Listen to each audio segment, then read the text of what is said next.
अगर 4, 5 या 10 लोगों को छोड़ दिया जाए, बाकी नोटबंदी का कोई फायदा नहीं हुआ। फिर दूसरी बात है, अगर नोटबंदी का फायदा हुआ तो इसी गवर्नमेंट ने 2000 का नोट बना के फिर बंद क्यों कर दिया? ये सोचने वाली बात है। हम लोग कितने परेशान हैं। हमें यहाँ पीपल चौनी श्रीनगर में धरना देते हुए 6 महीना पूरा हो गया है। 7 बार हम देहरादून सीएम आवाज पूछ कर चुके हैं और लगभग 11 महीने से हम लोग बहुत पीड़ित हैं, परेशान हैं। हमने जिस हिसाब से गवर्नमेंट की पॉलिसी को देख करके, उसमें हम भी पढ़े लिखे आदमी हैं, हमने भी उस पॉलिसी को अवलोकन किया, अच्छे से मनन किया। उसके बाद देखने के बाद ही उसमें हमने अपना रजिस्ट्रेशन करवाया है। उसमें क्या था, सहकारिता मंत्री, ये कृषि मंत्री, भारत सरकार इन्वॉल्व है। सचेत.com हमने तो बनाई नहीं है सर, ये सेंट्रल गवर्नमेंट ने बना रखी है। सेंट्रल गवर्नमेंट की सचेत.com में आज भी हमारी सोसाइटी, लक्ष्य सोसाइटी जीवित है और सेबी के गाइडलाइन में आ रही है। एटीएम लगे हुए थे, क्वार्टरली LIO डिपार्टमेंट को हम लोगों का जो ब्रांच मैनेजरों के थ्रू से जो है वो रिपोर्ट जाती थी और आप इतना लंबा मत बोलो, करके थक गए हैं। अब न हमारी सरकार हमारे सुध ले रही है, न मेन स्ट्रीम मीडिया हम लोगों से रूबरू हो रही है, क्योंकि मेन स्ट्रीम मीडिया को भी साइलेंट मोड में रखा गया है, वो आप लोग भी सभी जानते हैं।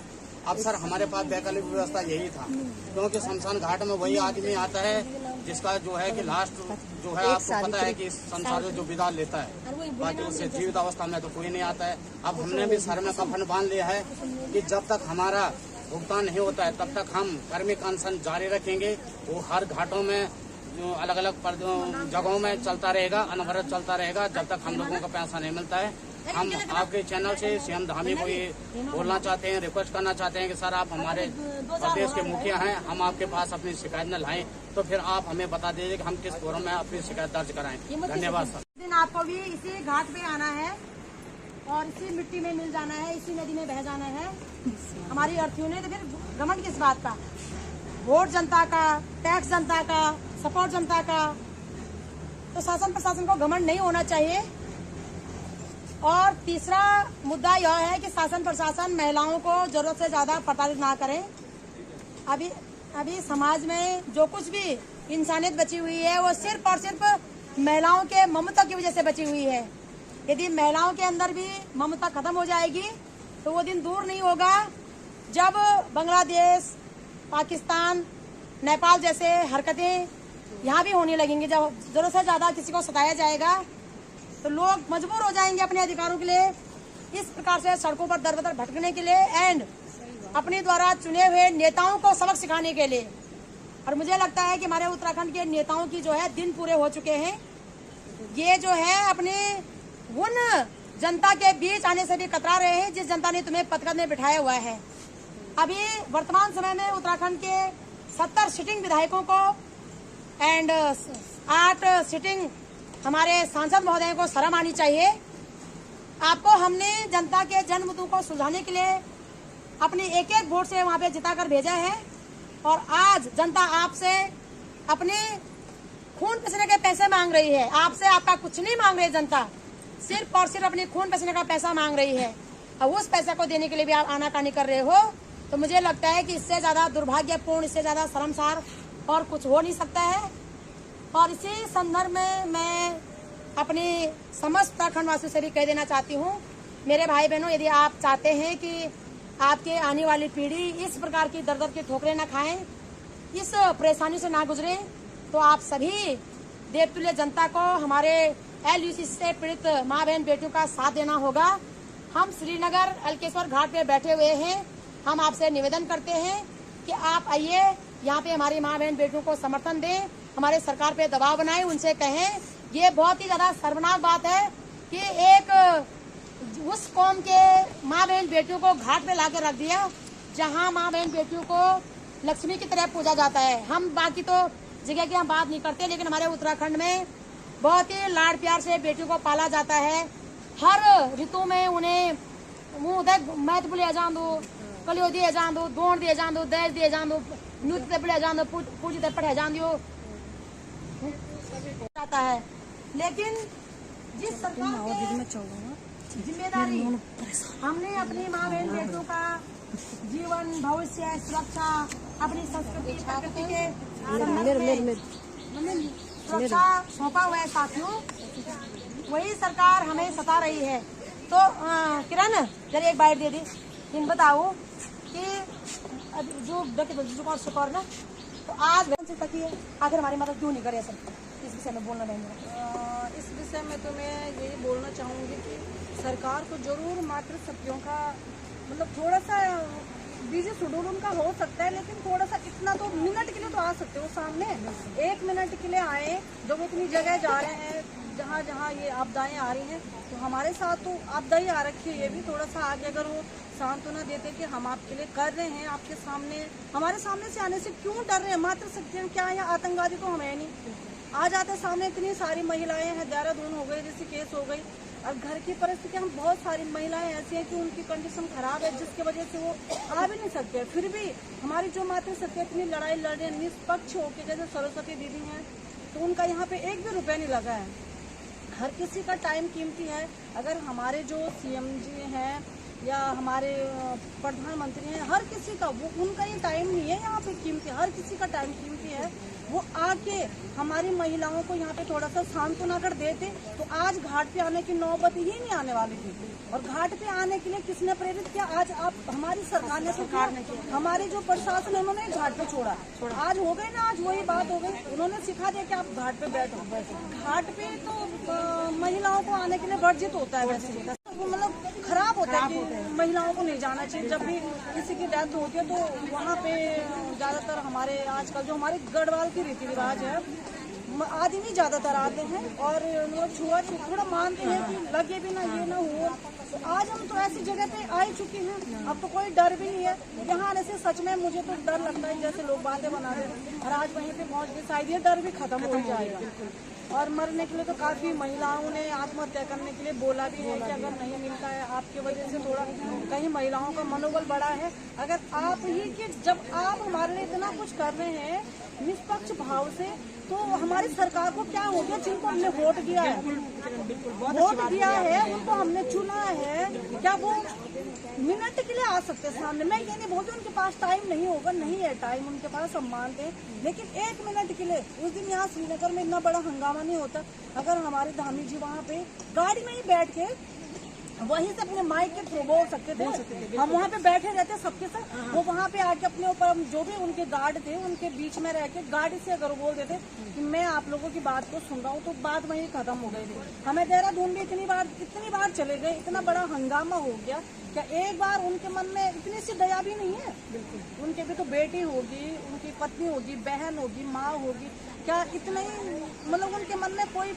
उनके प्रति कोई मान सम्मान या कोई दया भाव है ही नहीं? तो मैं तो यही बोलना चाहूंगी कि ये जो हमारी चुनी हुई सरकार है, हम किसी को भी ये नहीं मानते कोई दोषी है तो हमारे LUCC वाले हैं। सरकार भी दोषी, क्योंकि सरकार का दोष ये है कि उन्होंने इसमें ध्यान नहीं दिया कि ये कौन सा काम है, कहाँ पे जा रहे, इतना पैसा कहाँ जा रही है, ये तो सरकार का ही होता ना। हम तो आम जनता है, चुना किसको जाते कि हाँ भाई ये हमारा ख्याल रखेंगे, अपनी जनता को अपने चुनी हुई जनता का जो वो कहाँ पे काम करे, उनका गलत है कहाँ पे वो सही है, इनके साथ कहाँ गलत है, तो काम सरकार का ही होता ना दीदी, सरकार का ही होता। तो ये तो उनको देखना चाहिए, और आज उनको बाहर आना ही पड़ेगा, लेकिन बदनामी उन्हीं की है।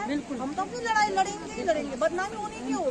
आने वाले समय में तो याद रखेंगे ना हम लोग, बिल्कुल हमारी पीढ़ियां भी याद रखेंगे, हमारे बच्चा सब देख रहे हैं, जो हमारे सास ससुर हैं, हमारे माता पिता वो भी देख रहे हैं। उन्होंने हमेशा बीजेपी को समर्थन किया है, अभी भी करते हैं, लेकिन जब से वो बोले कि क्यों नहीं आ रहे आप लोगों के साथ, बहुत बड़ी बात है। सरकार से यही निवेदन, हाथ जोड़ के निवेदन है, हम कभी भी आपके विरोध नहीं जाने वाले थे और न जाएंगे अगर आप हमारे सुधी इतना सभी ले लेते। 1 मिनट आने में क्या होगा? मैं सबसे ये बोली नहीं आते हूँ ज्यादा टाइम, 1 मिनट के लिए आकर बोल देते कि आपके लिए हम सोच रहे हैं, इतना ही बहुत था। वो कर रहे थे नहीं कर रहे थे वो बात तो अलग है, बिल्कुल सामने तो आ जाते। मैं इतना ही बोलना चाहूंगी कि आपका साथ तो लगातार मिल रहा है। मेरी भी बहुत सारी परेशानियां हैं जिससे मैं बार बार बोलना भी नहीं चाहती हूँ, जिसकी वजह से धरना में आ भी तो है, लेकिन घर की जिम्मेदारी है जिससे जाना भी पड़ता है। और अभी मैं जा रही हूँ, फिर संडे को हो सकता है मैं भूख हड़ताल पे बैठ दूँगी शाम तक, तो संडे को क्योंकि बच्चों की छुट्टी रहती है, उस दिन मैं जरूर अपना योगदान यहाँ पे दूंगी और लगातार हम आपके साथ। बहुत घर से भी हो रहे हैं, अपने जो हमारे अगल बगल में जिससे भी हमने काम किया है, जिनका भी पैसा हमने लगाया है, सब हर तरह से हम प्रताड़ित हो रहे हैं। तो सर आपकी सरकार या आप जो है, आपने तो हमारी मदद करनी थी। जैसा कि हमारी बहन ने बोला कि चलो मानते हैं कि आपके पास इतना समय नहीं होगा कि हम ही है दुनिया, यानी हमारे देश में उत्तराखंड में न हो करके कि पूरे देश में कई जगह बहुत सारी आपदाएं आई हैं। तो अगर आपके पास समय ना भी हो, लेकिन थोड़ी सी सुध आप ले सकते हैं, क्योंकि हम भी आपकी बहन, बेटी, माँ, बहन मतलब इनके उन्हीं के समान हैं। तो हमारी तो यही विनती है आपसे कि आप हमारी सुध लें और जो भी हमारे हक में बनता है उसके लिए आप अपनी तरफ से डिक्लेयर कर दें, बिल्कुल, ताकि हम ऐसे दर बदर न भटके। और आपको पता ही है, जैसे 2 दिन और 2 रात हम परसों ही देहरादून में भटक रहे थे, तो कितनी परेशानियां हुई होंगी। उस तरह से हमारी तबीयत भी खराब हो गई और फिर भी हमें आना पड़ रहा। क्या करें, नहीं आते हैं तो हमारे पड़ोसी या जो जिनसे हमने उनका जिनका पैसा हमने यहाँ लगा रखा था वो हमें परेशान कर रहे हैं। और आज मैं इस मीडिया के माध्यम से या जो बहन के चैनल के माध्यम से उन लोगों को भी, जो हमारे कस्टमर हैं या किसी भी जितनी भी बहनों ने हमने यहाँ पे काम किया है, इसके माध्यम से मैं उनको भी कहना चाहूंगी, उनको हाथ जोड़ के कहना चाहूंगी कि आप हमें इस तरह से प्रताड़ित न करें कि आप हमारा पैसा अभी दो और अपने घर से दो, हम नहीं दे सकते हैं। हमें इस तरह से प्रताड़ित न करें। और हो सकता है कि आप अगर इतने सारे कस्टमर हमारे हैं और हर कोई हमारे पीछे लगा हुआ है, तो हम जिंदा भी रहेंगे कि नहीं रहेंगे? कल को आपका पैसा कौन देगा? अगर हम जिंदा रहेंगे तो ये लड़ाई हम लड़ रहे हैं, कानूनी तौर पे भी लड़ रहे हैं और ये संगठन के तौर पे भी ये हड़ताल के माध्यम से भी लड़ रहे हैं। तो हमें विश्वास है कि पैसा हमारा जरूर आएगा, आपका पैसा जरूर मिलेगा। इस तरह से आप किसी भी बहन को या हमें या भाई को, जो भी जिन्होंने भी यहाँ पे अपना पैसा लगाया है, आपका पैसा लगाया है, तो उनको प्रताड़ित करें। धन्यवाद। किस तरह से ऐसे दर दर भटक रही है ना, लेकिन आप लोगों को जरा भी हमारी सुध नहीं है, तो ये बड़ी शर्मनाक वाली, दर्दनाक वाली बात है। और मैं यही कहना चाहती हूँ कि अपनी शासन प्रशासन से कि अभी तक हम लोगों ने भी आप लोगों की बहुत इज्जत करी है, आप लोगों की इज्जत, अब आप लोगों की जो भी बात आपने बोली है मानी है। और लेकिन आगे अगर आप हमारी बात नहीं मानी जाती है, आप हमारी बातों पे ध्यान नहीं देते हैं, हमारा भुगतान नहीं करते हैं, तो आपको पता होगा कि जैसे अब हम यहाँ घाट पे हम अपना धरना स्थल जारी रख रहे हैं, तो आगे भी हमारी जो क्रांति हमारी आगे बहुत भयानक हो सकती है। तो इसके लिए सिर्फ जवाबदार आप होंगे, हमारा शासन प्रशासन होगा। तो मैं अभी आपको इतनी ही चेतावनी देती हूँ और धन्यवाद करती हूँ मैं यहाँ पे सरस्वती बहन का, जो कि निरंतर हमारा साथ दे रही है। ये तो हमारी ड्यूटी है, नैतिक ड्यूटी है ना। तुल्य जनता उत्तराखंड की है, उनका हार्दिक दिल से स्वागत करता हूँ। और स्पेशली आप लोगों का यहाँ पर जो उपस्थित मात्र सकते हैं, क्योंकि हम जेंट्स लोग हैं, हमारा तो कहीं भी जाना, देहरादून जाना, कहीं भी फेंक दो, हमें कोई ज़्यादा परेशानी नहीं है। लेकिन जो मात्र शक्ति हम लोगों के साथ में कंधे से कंधा मिला करके अभी 11 महीने तक हमारे साथ में सड़कों पे रही, 6 महीना यहाँ पीपल चौरी श्रीनगर में धरना देते हुए हो गए, हम लोगों को साथ में रहे। और कई बार हमने सीएम आवास में भी कूच किया है। सबसे पहले मैं आप लोगों का, अपनी मातृशक्ति का धन्यवाद करता हूँ कि जिन्होंने हम जेंट्स से भी एक कदम आगे बढ़ करके हम लोगों का साथ दिया है। और लग के पीड़ित लोगों का सभी का समर्थन आपके साथ में है और हम भी तहे दिल से आपका स्वागत करते हैं कि आपका ये समर्थन हम लोगों को यथावत मिलता रहेगा। रही बात मैडम लग से हम लोग सभी की हालत बहुत बदतर होती जा रही है दिन पर दिन। हमारे लिए जैसे बोलते हैं ना कि कोई अगर वेंटिलेटर पे रखा हुआ है तो डॉक्टर बोलता है कि सर इसके 4 दिन है, एक दिन कट गया तो माइनस हो गया, 4 में से 1 कट गया, 3 बचा, ऐसे 2 ऐसे माइनस करके लास्ट दिन बचता है 0। ऐसे ही हमारी स्थिति हो रखी है मैडम। हम खाने के लिए खा रहे हैं, पहन रहे हैं, बोल रहे हैं, चल रहे हैं, लेकिन जो हमें मानसिक रूप से परेशान है, हम वैसे तो तीनों रूपों से परेशान हो चुके हैं, आर्थिक रूप से, मानसिक रूप से और शारीरिक रूप से। हम कहीं पे भी अपने रिश्तेदारों में जाने लायक नहीं रह गए हैं। और हम उसका मेन कारण जो है, हमने तो अपने सरकार पे भरोसा करके जो इनकी पॉलिसी थी क्योंकि पॉलिसियाँ कौन लाता है, हम थोड़ी बनाते हैं। बिल्कुल पॉलिसी सरकार पॉलिसी बनाती आम जनता नहीं बनाती है, ना उसका ये अधिकार है, किसी प्रकार का कोई राइट नहीं होता है। पॉलिसियाँ जो होती है हमारी सरकार बनाती हैं और हमें इन प्रकार उन पॉलिसियों को जीवन भर फॉलो करना ही पड़ता है, क्योंकि सरकार हर किसी को स्टाम्प पेपर में तो लिख के नहीं दे सकती है कि ये लीगल है, ये इलीगल है। ये जो भी पॉलिसी इनकी ये थी मैडम कि उसमें सब कुछ था। ATM लगे हुए थे, CV से अटैच था, सचिव.com में था, कृषि मंत्रालय भारत सरकार से था, LIU को क्वार्टरली रिपोर्ट जाती थी। उसके बाद में जो है हमारे जब प्रधानमंत्री साहब 2014 से सीट पे अभी सिटिंग PM वही हैं, माननीय श्री नरेंद्र सिंह मोदी जी, उनका हमने कई बार हम तो उनके जो स्पीच होते थे उनको सुनते थे। उन्होंने कहा था कि हमने जो है जो अवैध रूप से काम कर रही थी भारत में उन कंपनियों को 3 लाख से ऊपर कंपनियों को हमने बैन कर दिया है। आपको किसी भी प्रकार की कोई सोचने वाली बात नहीं है। मैं चौकीदार हूँ, आप मुझे प्रधानमंत्री बाद में बोलिएगा, मैं चौकीदार हूँ, मैं देश का चौकीदार हूँ और ऐसा सशक्त चौकीदार हूँ कि मैंने अपने जो अवैध रूप से होने वाले काम हैं पूरे भारतवर्ष में बंद कर दिए हैं। उसके बाद में जब हमें लगा कि जब 3 लाख कंपनियां भारत सरकार ने हमारे माननीय श्री PM मोदी जी ने बंद कर दी हैं और ये चल रही हैं, और फिर जैसे कि इनके डॉक्यूमेंट हमने पढ़े हैं मैडम हकीकत में।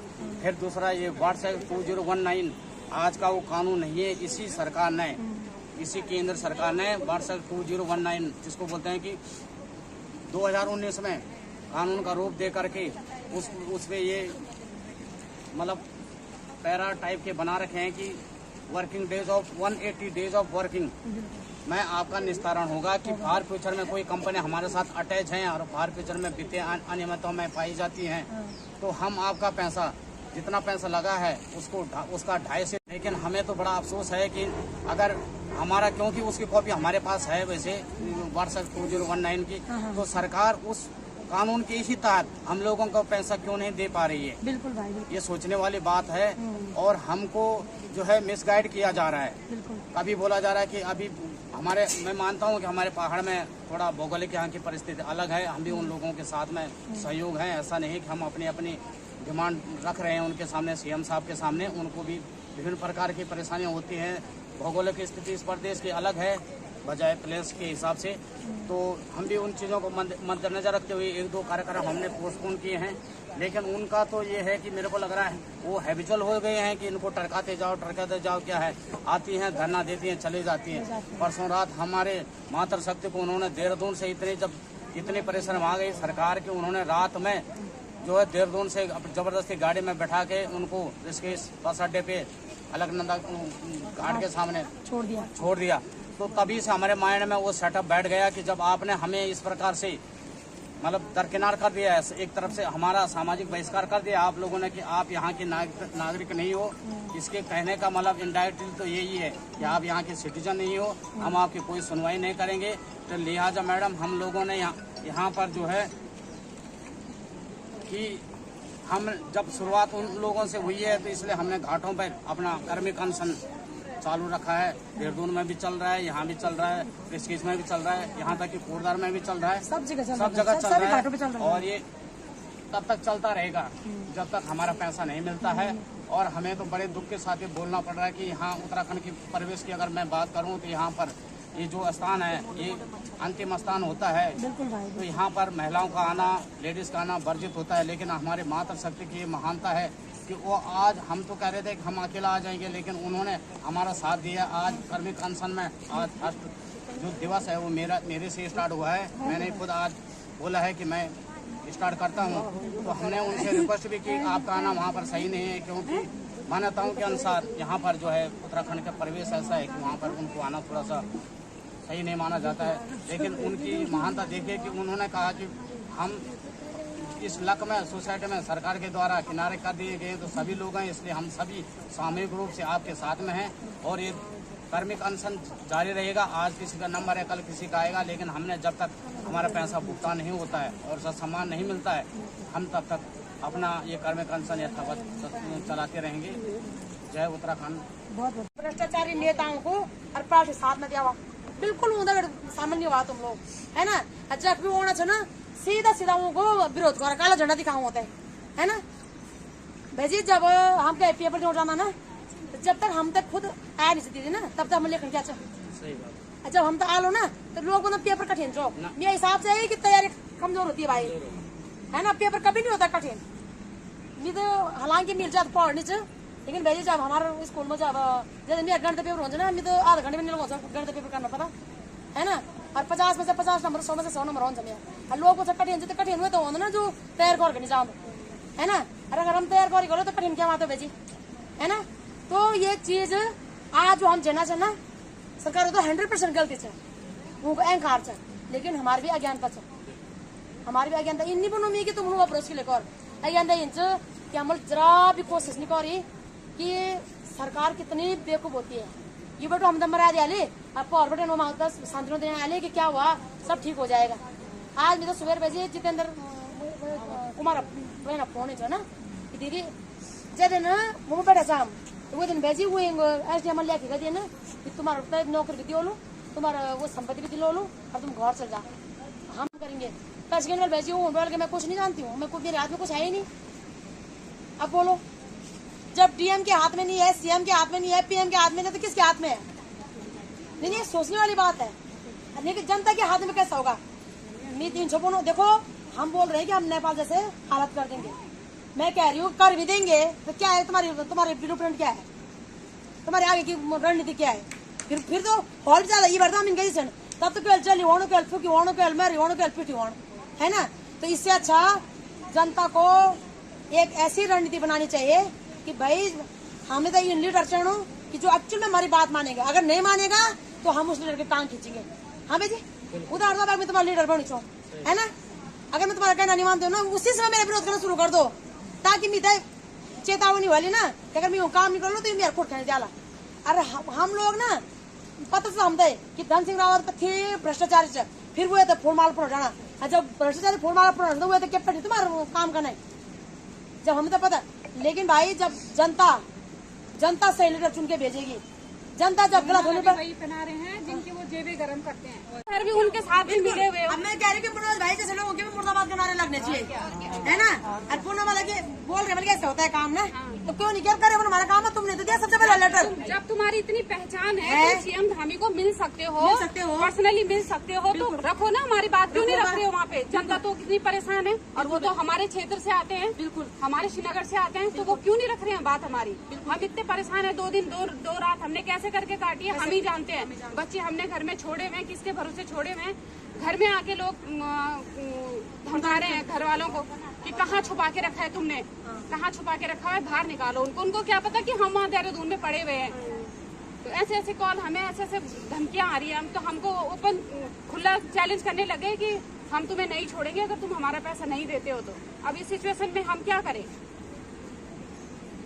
तो वो इस में बोलो कि ये तो सरकार को सोचना चाहिए था, है ना।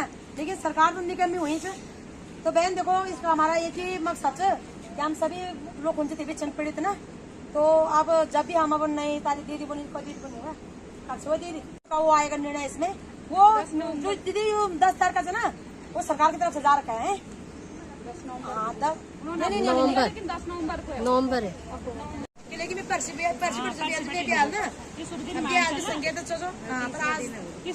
तब्दील कर रहे हैं क्योंकि उन्होंने हमें ये वादा किया था, उन्होंने हमसे कि तुम्हारी 7 पीढ़ियां इसमें बैठ के खाएगी, राज करेगी अगर तुम इसमें काम करते हो। हाँ। हमने उसी तरीके से काम किया। आज हम इस दौर से गुजर रहे हैं, मानसिक उत्पीड़न से हम गुजर रहे हैं कि हमें क्या क्या सुनने को मिल रहा है अपने परिवार से, अपने घर वालों से, सबसे। हम नजर उठा के नहीं चल पा रहे हैं, आज बाहर बाजारों में नहीं जा पा रहे हैं। क्यों? कहीं कोई हमें मिले ना, बिल्कुल कहीं कोई हमें बाहर पे टोके ना कि क्या चल रहा है तुम्हारा। सभी बोल रहे हैं हमें ग्रुप में, हमें पर्सनली हमें मैसेज आ रहे हैं तुम पे अब केस करना पड़ेगा, तुम हमें पैसा कैसे करके दोगे। तो आज से हम शुरुआत करेंगे यहाँ पे, हम हमेशा यहाँ पे पुतला फूकेंगे। बिल्कुल आज समीर अग्रवाल का फूकेंगे तो कल GCS बिष्ट का फूकेंगे, क्योंकि जो इस काम को यहाँ उत्तराखंड में लेके आया, उन्होंने ये बीज बोया है। बिल्कुल तो कल हम उनका मुर्दा जलाएंगे यहाँ पे। बिल्कुल परसों हम उर्मिला बिष्ट का करेंगे। बिल्कुल तो हम सब अब हम घाटों में बैठे हैं तो हम घाट पे सबकी चिताई जलाएंगे। बिल्कुल अब इस काम को रोकने से हमें कोई नहीं रोक सकता इस कार्य को करने से। अब हम मतलब अब हद पार हो चुकी है और हम लोग बहुत परेशान हो चुके हैं।